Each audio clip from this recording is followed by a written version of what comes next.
There's something I want to clear up straight away. If happiness feels hard for you, it's not because you're doing it wrong. It's not because you're incapable. And it's not because you've somehow missed a key piece that everybody else seems to have. You see, the reason that happiness feels hard is actually much simpler than that. Most of us are expecting happiness to be automatic. So we expect it to show up when our life looks a certain way, maybe when things calm down, or when we finally feel secure, or when we've done enough work on ourselves. And when happiness doesn't show up, we don't question the expectation, we question ourselves. And that's where so much unnecessary pain begins. So a lot of people quietly believe that they're failing at being happy. So they look around and they think, other people seem to cope better than I do. They seem more content. They seem lighter. But what you're actually seeing isn't luck or personality. You're seeing habits. So we don't expect to get stronger without exercising. We don't expect to have stamina without doing cardio. We don't expect fitness without repetition. But when it comes to happiness, we expect it to just happen. And that expectation sets people up to feel broken. Because happiness doesn't come from having the right life. It comes from having the right relationship with your inner world. Now that's a very different thing. So most people don't struggle because they're negative or because they're ungrateful. They struggle because their mind is running on autopilot. And unfortunately, the autopilot that their mind is running on is often very unkind. So the human mind is really good at scanning for problems. It's really good at replaying conversations. It's really good at imagining what could go wrong. It's really good at narrating everything that isn't quite right. That doesn't mean something's wrong with you. It means you have a human brain. So the issue isn't that negative thoughts appear. The issue is that we believe every one of them. We follow them. We let them run our day. And then we wonder why happiness feels so out of reach. I remember talking to one of my students who said something that really stayed with me. She said, I feel like my mind is constantly telling me I'm behind. And I asked her what she meant by that. And she said, I feel like it's telling me that I'm behind in life. I'm behind emotionally. I'm behind compared to everybody else. And when we unpacked it, it actually wasn't that anything terrible was happening, but it was the same few thoughts that she was having on repeat. They were thoughts like, you should be further along, or you should be coping better, or you shouldn't still be struggling with this. I know that many of you understand that one. So those thoughts were playing quietly in the background of her life all day, every day. And she believed them. She followed them. She argued with them.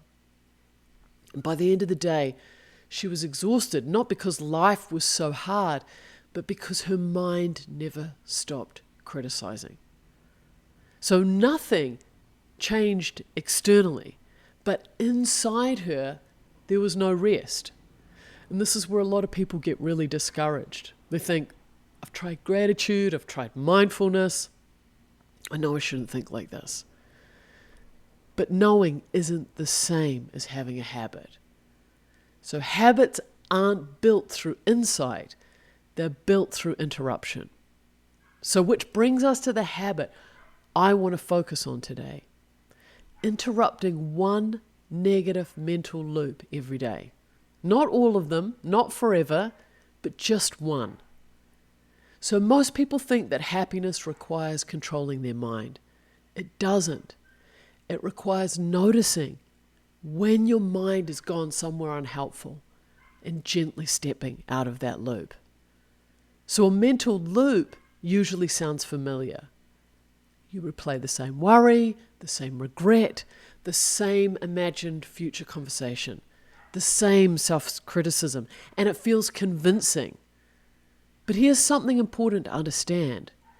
A thought can feel urgent and still not be useful. So interrupting the loop doesn't mean replacing it with a positive thought. Doesn't mean arguing with it. Doesn't mean fixing it. It means recognizing, oh, this again. So that moment of recognition is the habit. I remember someone else I spoke to, and my student was really struggling with anxiety. And his feeling was that his mind was working against him. Like it was constantly looking for danger, constantly preparing for something to go wrong. But his mind wasn't working against him. It was doing exactly what it's designed to do. Scan, predict, protect. So the problem isn't the mind. The problem is that it's never taught when to stand down.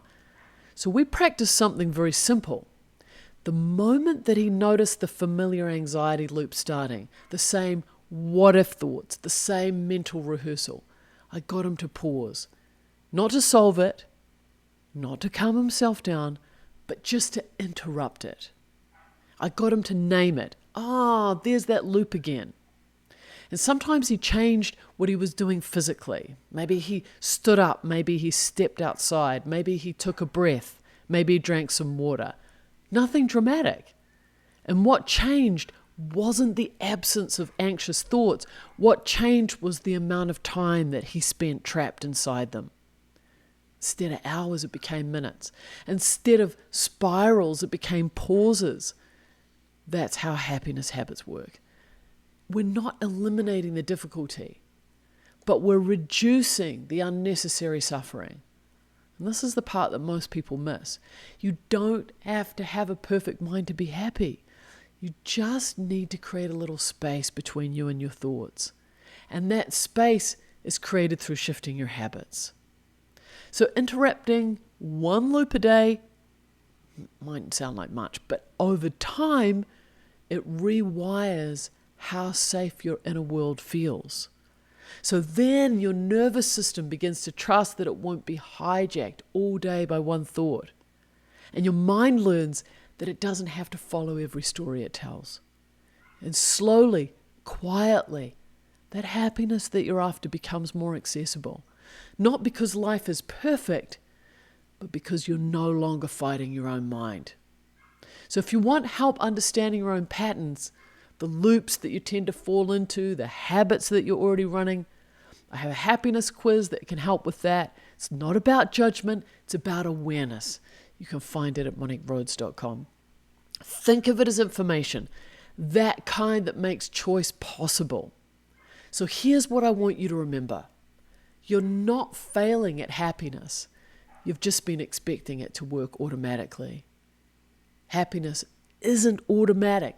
It's habitual, and habits can be learned one interruption at a time. That's what we're building here. I hope this has been helpful.